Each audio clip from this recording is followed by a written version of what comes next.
Emergência nacional, prejuízo a empresas dos Estados Unidos e à livre expressão de cidadãos americanos, perseguição, intimidação, assédio, censura, um abuso, um desrespeito sério aos direitos humanos, imposição e ameaça. Todos esses termos estão em um decreto assinado por Donald Trump na tarde de quarta-feira. Uma ordem executiva que confirmava a revelia de qualquer negociação para o dia 6 de agosto, o início do tarifaço de 50% sobre os produtos brasileiros. Já está assinada a ordem executiva nesse sentido, não tem volta atrás. Acontece que, apesar do cenário que estava montado, a peça tomou outro rumo. O texto assinado pelo presidente norte-americano recuou no impacto das tarifas e apresentou uma lista gigante de exceções. Nosso 50% já não é tão 50% assim, não. O decreto apresenta uma lista com quase 700 itens que ficarão isentos da tarifa total de 50%, mas seguirão taxados com a alíquota menor, de 10%. Entre eles, produtos críticos para os exportadores brasileiros e empresas americanas, como derivados de petróleo, gás natural e carvão, também de ferro, aço, alumínio e cobre, celulose, suco e polpa de laranja, fertilizantes e aviões civis e componentes. Mas o documento deixa de fora da isenção produtos como o café e a carne bovina, que também estão entre as principais importações que os Estados Unidos compram do Brasil. Era uma coreografia repetida. No caso brasileiro, era necessário uma justificativa legal, porque os Estados Unidos, como se sabe, tem um superávit com o Brasil, né? Ele está declarando, então, uma emergência nacional, como ele tem feito em várias dessas medidas que a gente tem notado, não tem passado pelo Congresso dos Estados Unidos. Então, se confirmar isso, a gente pode dizer que os Estados Unidos foram agressivos na política e conservadores na economia. Ou, como diria o meu avô, é doido, mas não rasga dinheiro. Um jogo com recados políticos claros. Com o distintivo de xerife do mundo no peito, Trump também subiu o tom contra um alvo: Alexandre de Moraes. Uma informação importante que acaba de chegar. Estados Unidos sancionam o ministro do STF, Alexandre de Moraes. Uma das sanções mais pesadas que os Estados Unidos podem impor a algum indivíduo. Trump acionou um mecanismo previsto em lei para punir infratores de direitos humanos e que é chamado de pena de morte financeira com impactos diretos para quem é atingido. É uma lei que visa punir estrangeiros que cometam crimes relacionados, na visão dos Estados Unidos, relacionados aos Estados Unidos. Pela primeira vez, uma autoridade brasileira é submetida a essa punição. O Itamaraty avalia que essa é a maior crise dos mais de 200 anos da relação bilateral entre Brasil e Estados Unidos. A Lei Magnitsky. A Lei Magnitsky. Magnitsky Act, a Lei Magnitsky, ela é um golpe especificamente contra um ministro da Suprema Corte do Brasil. Da redação do G1, eu sou Natuzaneri e o assunto, hoje com Alan Severiano, é... A guerra de Trump contra o Brasil, ataque político e recuo tarifário. Como o presidente norte-americano priorizou recados ao governo Lula e afrouxou a pressão econômica às vésperas do início do tarifaço. Meu convidado é Guilherme Casarões, cientista político, professor da FGV de São Paulo e pesquisador do Observatório da Extrema-Direita. Quarta-feira, 31 de julho. Guilherme, bem-vindo ao assunto mais uma vez. Nesse 30 de julho, em que a metralhadora giratória do Trump se voltou mais uma vez contra o Brasil, ele levou o tom politicamente, mirou as armas de novo no ministro Alexandre de Moraes, mas recuou de parte da ameaça do tarifaço. Queria saber que avaliação você faz desse novo capítulo da sanha de Trump contra o Brasil. Bom, Alan, a gente entende com essas mais recentes decisões do governo Trump que a pauta dele sempre foi muito mais política do que propriamente comercial. A própria justificativa que o Trump levantou quando lançou aquela carta pelas redes sociais contra o Brasil, anunciando as tarifas de 50%, continha uma informação fundamentalmente equivocada de que o Brasil seria superavitário no comércio com os Estados Unidos, o que não é verdade. O Brasil é deficitário há muito tempo. O presidente Trump deve estar muito mal informado, porque nos últimos 15 anos, o déficit para o Brasil é de 410 bilhões de reais entre comércio e tarifas. E eu estou dizendo isso porque o mais importante daquela primeira carta do Trump, de todas as medidas que ele vem tomando desde então, tem a ver com duas figuras fundamentais. Primeiro delas, o presidente Jair Bolsonaro, o ex-presidente Jair Bolsonaro, que, segundo o Trump, está sofrendo uma perseguição política no Brasil, uma verdadeira caça às bruxas, nas palavras dele, e que, portanto, as decisões contra o Brasil tinham no limite a ver com a necessidade de garantir, seja a anistia ou a possibilidade do ex-presidente Jair Bolsonaro de concorrer às eleições.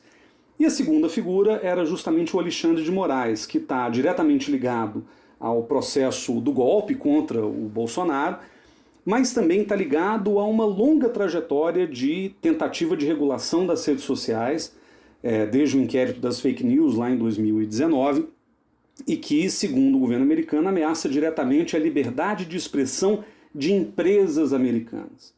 Trump legou no decreto de hoje que ações do governo do Brasil ameaçam a economia, a política externa e até a segurança nacional dos Estados Unidos. Trump também citou o ministro do Supremo, Alexandre de Moraes, e repetiu que autoridades brasileiras tentam forçar plataformas online dos Estados Unidos a censurar usuários. No passado, Moraes ordenou o bloqueio de contas nas redes sociais que atacaram as instituições e incitaram um golpe de Estado. Ou seja, desde aquele momento a gente percebe que a motivação ela não é comercial, ela é fundamentalmente política e tem um componente ideológico muito forte, tanto de garantir a eleição ou a sobrevivência política de um aliado, quanto a tentativa de derrubar aquele que é considerado o bastião das instituições brasileiras nesse momento, uma tentativa de salvar a democracia, que é o judiciário brasileiro. Então é uma motivação ideológica que se soma, a gente pode explorar isso depois, a um componente geopolítico que tem a ver com uma disputa de longa data entre Estados Unidos e China, mas eu diria que a gente entende nessa nova medida que o objetivo ele tem menos a ver com as questões comerciais, que vêm sendo poupadas, inclusive porque houve a percepção de que isso geraria um dano muito grande à própria economia americana, e tem muito mais a ver com uma agenda política que o Trump vem tentando defender. Era nesse ponto que eu queria tocar, porque explicitamente ficou claro, né, que a política se sobrepôs à economia, pelo menos o que a gente ouviu nesse dia 30 de julho de 2025. Agora, alguns analistas, eles não minimizam justamente a questão do BRICS, a questão da China.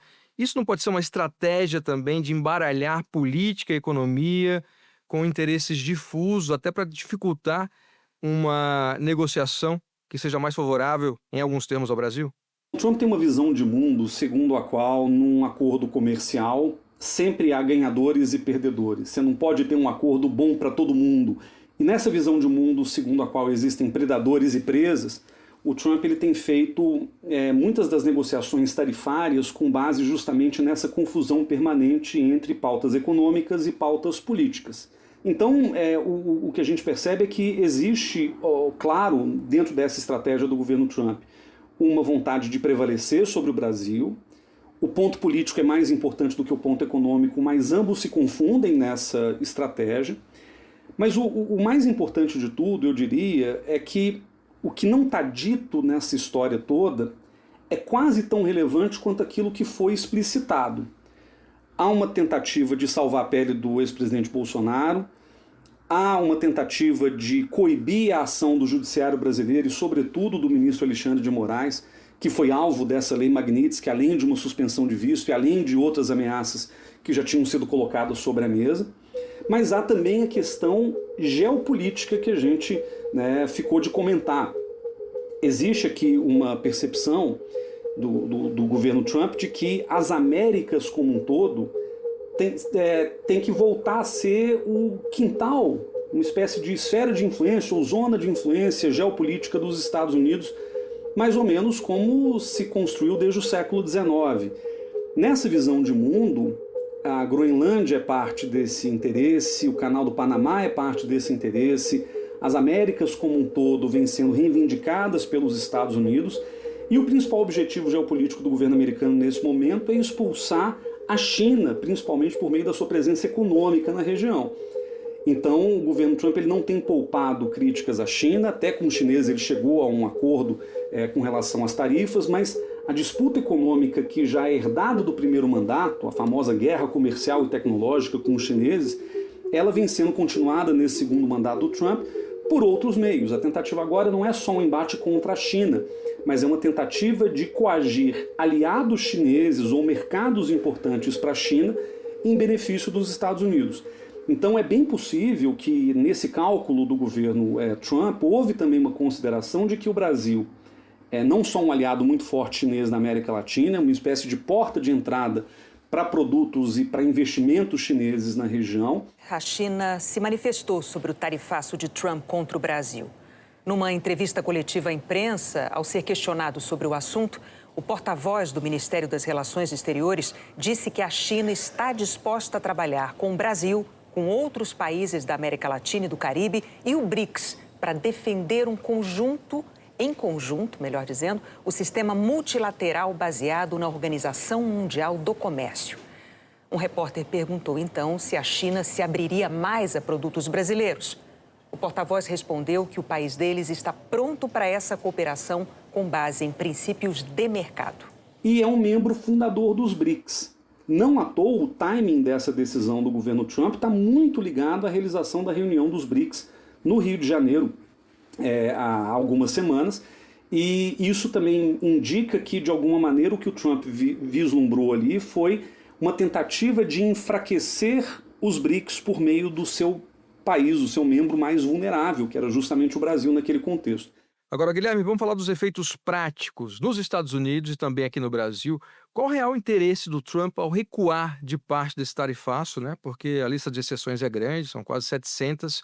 Você vê um certo alívio para as empresas americanas, né, lá, e, por outro lado, uma tentativa de contornar, digamos assim, divisões políticas que surgiram na oposição aqui no Brasil? Vários representantes políticos do Partido Democrata, inclusive alguns aliados republicanos na Câmara e no Senado, se posicionaram contra essas medidas sobre a economia brasileira, justamente porque existe aqui uma grande exportação de produtos industriais para os Estados Unidos que fazem parte da cadeia produtiva de importantes setores produtivos norte-americanos também. Entidades brasileiras que representam as diversas empresas que exportam para os Estados Unidos defenderam a continuidade do diálogo com o governo americano, mesmo diante do recuo de hoje. Já os setores que não escaparam do tarifaço esperam reverter a taxa nos próximos 6 dias, quando as tarifas de 50% começarão a ser aplicadas. O Conselho dos Exportadores de Café do Brasil manifestou que seguirá em tratativas com seus pares dos Estados Unidos. O presidente da Associação Brasileira das Indústrias Exportadoras de Carnes disse que o tarifaço pode gerar um impacto de $1 bilhão, 5,5 bilhões de reais na exportação para os Estados Unidos. Então, a mobilização de políticos norte-americanos, a mobilização de setores econômicos nos Estados Unidos que têm relação e integração comercial com produtores brasileiros, a mobilização de associações de indústria e do agronegócio aqui no Brasil, que tem tentado abrir canais de negociação com o governo americano e com representantes setoriais norte-americanos, Câmara Americana de Comércio, setores industriais ou representantes industriais, todos eles se mobilizaram desde o anúncio no dia 9 dessas tarifas de 50%. A constatação do secretário de Comércio norte-americano foi a de que certos produtos que o Brasil garante aos Estados Unidos, eles não têm como serem substituídos de maneira muito simples. Aviões que fazem parte de uma frota, sobretudo da aviação regional, doméstica dos Estados Unidos, da Embraer, estão isentos também. Então, existe ali uma percepção de que certos produtos causariam um dano muito grande, até desproporcionalmente grande à economia americana, em setores importantes, e que não faria sentido, portanto, manter essa tarifa de 50% sobre esses produtos em particular. Na prática, a tarifa de 50% ainda vai atingir mais da metade do valor das exportações para os Estados Unidos. Segundo a Anshan, num comércio de $42 bilhões, no ano passado, as exceções somaram 18 bilhões, 43% do total. Em nota, a entidade manifestou preocupação. De modo que a economia brasileira ela acaba sendo até mais prejudicada por essas tarifas do que a própria economia americana. Mas os danos em potencial aos Estados Unidos seriam grandes o suficiente para gerar, por exemplo, inflação no país, se somando a outros movimentos inflacionários decorrentes dessas tarifas a outros países que têm derrubado, inclusive nas últimas semanas, a popularidade do presidente americano. E aparentemente agora a gente começa a ver com clareza que o grande alvo, né, dessas medidas todas, no fim das contas, era o ministro Alexandre de Moraes e pessoas que também compõem o judiciário brasileiro. Você citou o ministro Alexandre de Moraes, né? Agora juntando as duas coisas, a lei Magnitsky e o tarifaço, agora desidratado, ficou claro que essa questão é mais ideológica do que comercial na sua visão, né? Guilherme, agora eu queria falar do timing disso tudo, né, que aconteceu nessa quarta-feira.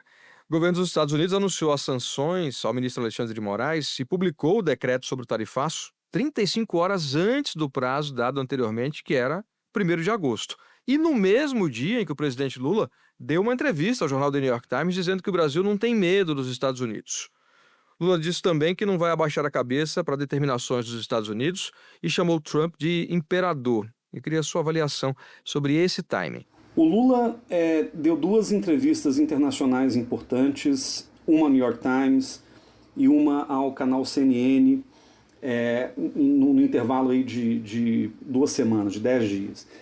O Lula publicou também um artigo em defesa da democracia, que foi veiculado em vários jornais internacionais, junto com outros chefes de Estado progressistas. Então, a postura do governo brasileiro tem sido uma postura muito altiva frente a tudo que tem acontecido nessa relação conturbada entre Brasil e Estados Unidos. A gente, sem dúvida nenhuma, está num momento de pior relacionamento bilateral entre os dois países. Assim, cria uma crise muito maior do que a que se viu, por exemplo, na década de 70, entre Geisel e Jimmy Carter, maior do que se viu nos anos 80, entre Reagan e o Figueiredo e depois o Sarney. A gente está realmente num momento de um esgarçamento inédito dessa relação bilateral. O ministro das Relações Exteriores do Brasil, Mauro Vieira, estava em Nova York para uma conferência da ONU. Hoje veio a Washington e se reuniu com o secretário de Estado, Marco Rubio, para discutir o tarifaço. Enfatizei que é inaceitável e descabida a ingerência na soberania nacional. Afirmei que o Poder Judiciário é independente no Brasil, tanto como aqui, e que não se curvará a pressões externas. E o governo Lula entendeu, e o presidente Lula entendeu de maneira muito clara, que não é possível capitular. O Trump ele tem uma estratégia de negociação e uma visão de mundo de predadores e presas, dentro da qual, se você faz qualquer concessão, você vai ser engolido pelos Estados Unidos. É muito difícil negociar com o governo americano, em qualquer hipótese, seja Trump ou qualquer outro presidente no passado, dado o poder e a assimetria brutal que baliza qualquer relação com os Estados Unidos. Afinal de contas, estamos falando da maior economia do mundo, do país mais poderoso militarmente do mundo. A capa da matéria aqui, a foto do presidente, aí traduzindo para vocês, ninguém desafia Trump como presidente do Brasil, aí diz que o Lula diz que não vai aceitar ordens do presidente Trump. Então, eu fiz essa pergunta exata para ele, por que não liga para o Trump? E ele falou que, olha, a diplomacia não funciona assim. O presidente não liga diretamente para mas meus assessores estão tentando e eles, o Casa Branca deixou claro que eles não querem falar agora. Então, ficou claro para mim que o presidente Lula se sente desrespeitado. Então, a manutenção da dignidade ou da autonomia ou da independência são atributos muito importantes para qualquer governante ou para qualquer sociedade que não queira ser engolida pelos Estados Unidos, basicamente. Eu acho que o governo Lula entendeu isso de maneira clara. Há uma tentativa ao longo das últimas semanas de negociação das temáticas comerciais, que, de novo, são aquelas que o governo efetivamente é capaz de negociar, porque está dentro da alçada daquilo que o executivo pode efetivamente fazer. E o governo Lula tem, ao mesmo tempo, construído esse discurso nacionalista, esse discurso da independência nacional, da autonomia do Brasil, que eu acho correto, né? Mais ou menos como a gente viu no Canadá, na Alemanha, na Austrália, no México. Essa postura do governo brasileiro, ela é importante nesse momento e ela dificilmente vai fazer com que o Trump dobre a aposta contra o Brasil. Primeiro porque comercialmente isso seria muito danoso para a economia norte-americana. E segundo porque o Trump, com relação ao Brasil em particular, ele fez uma coisa curiosa. Ele lançou mão de praticamente todos os instrumentos contra o Brasil mais ou menos ao mesmo tempo. Então foram ameaças no campo dos BRICS, Foi a carta dos 50%, foi a abertura da investigação da seção 301 da Lei de Comércio Americana alguns dias mais tarde, foi uma outra ameaça de sanções ao Brasil por causa do apoio à guerra na Ucrânia, à Rússia, né, na guerra da Ucrânia, e depois a cassação dos vistos de autoridades do Judiciário brasileiro e do Ministério Público, e agora a Lei Magnitsky. Como tudo veio junto e muito rápido, o governo americano meio que esgotou as possibilidades com relação ao Brasil. E aí o governo brasileiro já consegue fazer uma estimativa mais clara daquilo que é possível negociar e fazer concessões pontuais, negociando nos bastidores aquilo que compete ao governo negociar, e o Trump ele fica meio que esgotado dentre essas possibilidades que ele pode fazer. Espera um pouquinho que eu já volto para continuar a minha conversa com o Guilherme Casarões. Vamos focar agora na Lei Magnitsky, porque você veio aqui no assunto em maio, né, para falar sobre essa lei, que agora foi aplicada contra o ministro Alexandre de Moraes. Então a gente acha importante aqui você relembrar que lei é essa e quais são os efeitos imediatos, né, a partir dessa decisão de Trump. Bom, a Lei Magnitsky ela foi aprovada, né, sancionada pelo governo Obama no ano de 2012, e o nome dela é em homenagem a um advogado russo que fazia investigações sobre crime organizado na Rússia, que foi morto na prisão, alguns alegam morto pelo próprio regime do Putin, do Medvedev, naquele momento. Então o Sergei Magnitsky ele dá um nome a essa lei, cujo objetivo original era o de sancionar oligarcas russos e pessoas ligadas ao governo russo que pudessem ter tido envolvimento com a morte do Magnitsky. E em 2016, essa lei se transforma numa lei global que amplia o escopo da sua aplicação para lidar com todo e qualquer tipo de violação sistemática de direitos humanos. Então é uma lei que basicamente pune perpetradores de violações a direitos humanos onde quer que eles estejam. O que essa lei impõe? Ela impõe vários tipos de sanção financeira a indivíduos. Então, a pessoa ela pode perder o direito de ir para os Estados Unidos, né, suspensão de visto, ela pode perder o direito de fazer transações bancárias em dólar ou que envolvam empresas americanas, mesmo manter relações financeiras com bancos que tenham relações com o sistema financeiro norte-americano.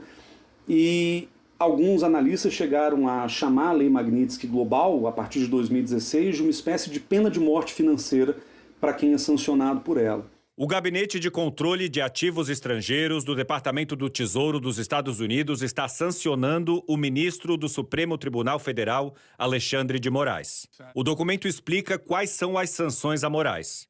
Todos os bens e participações em bens de Moraes que estejam nos Estados Unidos ou em posse ou controle de americanos ficam bloqueados. Moraes também fica proibido de entrar em território americano. O Supremo Tribunal Federal, que está em recesso desde o começo de julho, já informou que Alexandre de Moraes não tem nem nunca teve bens, dinheiro ou qualquer propriedade nos Estados Unidos. Interlocutores do ministro Alexandre de Moraes aqui na corte afirmaram que ele não costuma ser um frequentador assíduo dos Estados Unidos, tanto que o visto americano dele está vencido há 2 anos e não foi renovado. A grande questão é que, desde então, as pessoas que foram vítimas ou objeto de sanção da Lei Magnitsky eram pessoas que, de fato, tinham um retrospecto de violações muito específicas ou até mais amplas de direitos humanos, né? Perpetradores de genocídio, de crimes de guerra, de crimes contra a humanidade, de prisões arbitrárias e, geralmente, pessoas de um nível, vamos dizer, hierárquico secundário.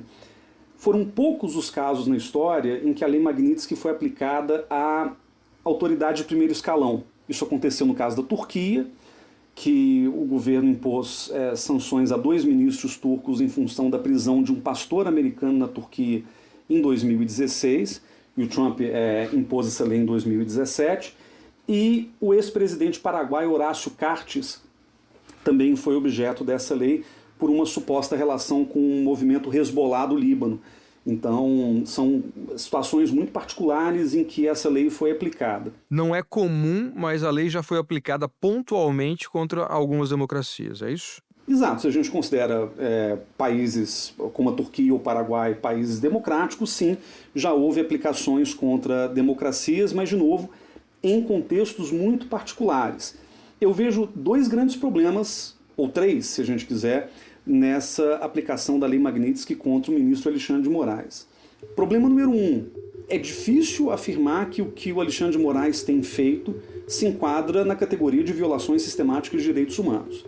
A gente pode ter questionamentos sobre o processo, sobre as medidas que ele toma, sobre parte dos seus comportamentos, mas dizer que o que ele faz representa alguma coisa comparável a crimes contra a humanidade, crimes de guerra, genocídio, violações massivas de direitos humanos, eu acho que esse é um exagero, uma extrapolação da lei que, obviamente, abre precedentes perigosos na sua aplicação. A segunda questão é que, de novo, é raro a gente ver nessa história de uma década praticamente a aplicação de sanções contra autoridade de primeiro escalão. E no caso a gente está falando de um ministro, um dos 11 ministros da Suprema Corte de um país democrático. Então é mais do que um mero questionamento do Alexandre de Moraes, acaba sendo um questionamento também da legitimidade e da legalidade, em última análise, de decisões tomadas pelo Supremo Tribunal Federal, por um poder constituído de um país democrático e amigo dos Estados Unidos, esse sendo um segundo precedente bastante problemático. O Supremo Tribunal Federal afirmou em nota que o julgamento de crimes que implicam atentado grave à democracia brasileira é de exclusiva competência da Justiça do país, no exercício independente do seu papel constitucional, que encontra-se em curso perante o tribunal ação penal em que o Procurador-Geral da República imputou a um conjunto de pessoas, inclusive a um ex-presidente da República, uma série de crimes, entre eles o de golpe de Estado. No âmbito da investigação, foram encontrados indícios graves da prática dos referidos crimes, inclusive de um plano que previa o assassinato de autoridades públicas. Todas as decisões tomadas pelo relator do processo foram confirmadas pelo colegiado competente. A nota conclui que o Supremo Tribunal Federal não se desviará do seu papel de cumprir a Constituição e as leis do país, que asseguram a todos os envolvidos o devido processo legal e um julgamento justo, e que o tribunal manifesta solidariedade ao ministro Alexandre de Moraes. E tem uma terceira questão que eu acho também fundamental, que é o quão longe os Estados Unidos estão dispostos a ir para obter uma concessão de natureza política ou para cumprir uma agenda política deles. Ou seja, é claro que existe também quem ganha politicamente com essa decisão aqui no Brasil. Mas é importante que se frise nesse momento que os Estados Unidos eles estão valendo mão de um mecanismo que, em última análise, interfere diretamente na soberania judicial brasileira, e é uma interferência que a gente nunca tinha visto, quer dizer, desde o envolvimento norte-americano, ainda que lateral, no processo que levou ao golpe de 1964 no Brasil, a gente nunca tinha visto os Estados Unidos tão ostensivamente mobilizando recursos para poder alterar o resultado de uma determinada política, de um determinado movimento político dentro do Brasil, ainda mais com a ajuda de aliados internos ao Brasil. Você falou aí em ataque à soberania, queria saber como é que você vê o fato de o governo Trump impor sanções usando como argumento liberdade de expressão e proteção dos direitos humanos. Pergunto isso levando em conta medidas recentes adotadas pelo próprio governo Trump, como o tratamento hostil à imprensa, né, impedindo inclusive o acesso de alguns veículos à Casa Branca, corte de verbas de veículos da imprensa pública, separação de famílias, né, de pais, de filhos de imigrantes e até o corte de programas de apoio à diversidade, por exemplo. Basta dizer, e saiu hoje uma nota da Transparência Internacional falando justamente disso, que o governo Trump mantém uma relação muito estreita com Nayib Bukele, presidente de El Salvador, que vem sendo reconhecido justamente pelo seu caráter autoritário, né, de prisões arbitrárias, de violações de direitos humanos, né, que ele foi já denunciado em cortes internacionais em função disso. Isso para ficar num exemplo só, num exemplo recente, para não dizer de relações históricas dos Estados Unidos com ditaduras no Oriente Médio ou em outros lugares do mundo. E recentemente, o que não deixa de ser curioso também, meio irônico, é o fato de que o governo americano tirou da própria lista da Lei Magnitsky de sancionados, um ministro húngaro, o Antal Rogan, né, que tem um destaque no governo do Viktor Orbán e que agora sai da lista e deixa de ser sancionado por decisão do governo Trump. Tanto El Salvador como a Hungria são exemplos contemporâneos daqueles regimes que a gente chama de iliberais, ou seja, países que começam como democracias, mas que vão degenerando suas instituições a ponto de se tornarem regimes autoritários. E a relação dos Estados Unidos com alguns desses regimes e a relação muito íntima que o Trump construiu com Nayib Bukele recentemente em função das deportações em massas norte-americanas. E uma relação um pouco mais histórica, mais antiga, que o governo americano tem também com o governo húngaro, que é o grande exemplo, né, de uma democracia iliberal, como o próprio Viktor Orbán costuma classificar o próprio regime, eu acho que mostram essa contradição, esse paradoxo que hoje a gente está vendo. O governo Trump não tem muito apreço pela liberdade de expressão para além do discurso, ele tem uma relação intensa com regimes que violam também sistematicamente essa e outras liberdades. Então a gente percebe que o ataque ao Brasil ele tem um contorno muito claramente ideológico, no sentido de que ele atende a uma pauta fundamental da extrema-direita transnacional que vem se configurando globalmente, que é muito forte nos Estados Unidos e também no Brasil. O que eu quero dizer com isso é essa percepção que a gente tem, enfim, do governo Trump lidando com a liberdade de expressão de maneira ambígua, ela serve sobretudo para dois interesses. Um, que é o interesse dessa extrema-direita organizada, que se traduz no trumpismo, no movimento MAGA nos Estados Unidos e no bolsonarismo aqui no Brasil, e que defende a liberdade de expressão como, em última análise, liberdade de ofensa, liberdade de disseminar, de informação, como propósito político. Mas tem uma outra dimensão que é a das big techs, ou seja, existe também um interesse por parte dos grandes conglomerados de tecnologia norte-americanos, sobretudo, de que qualquer tentativa de regulamentação das redes sociais é uma ameaça à liberdade de expressão de empresas ou de cidadãos americanos. Inclusive, isso está citado nas declarações norte-americanas contra o Brasil, fala-se inclusive do jornalista Paulo Figueiredo como um exemplo disso. O secretário de Estado americano Marco Rubio também comentou a decisão de hoje e afirmou que Moraes está sofrendo sanções por graves violações de direitos humanos. E parece que tem a ver diretamente com sendo porta-voz de Big Techs. As queixas que a gente tem visto ultimamente, desde que o Supremo Tribunal Federal começou a ter uma campanha mais dura, assertiva em relação a, exatamente, desinformação, fake news, compartilhamento de discurso de ódio e tudo mais, e que isso atingiu contas em redes de propriedade de empresas americanas, isso irritou profundamente essas empresas. Não a liberdade de expressão por princípio, mas a liberdade de expressão como forma de garantir o lucro. Então, é importante que isso fique claro também para a gente entender que não se trata só de ideologia, mas também há um grande fundamento econômico, né, de empresas específicas ou de setores específicos por trás dessas medidas que o governo americano vem tomando.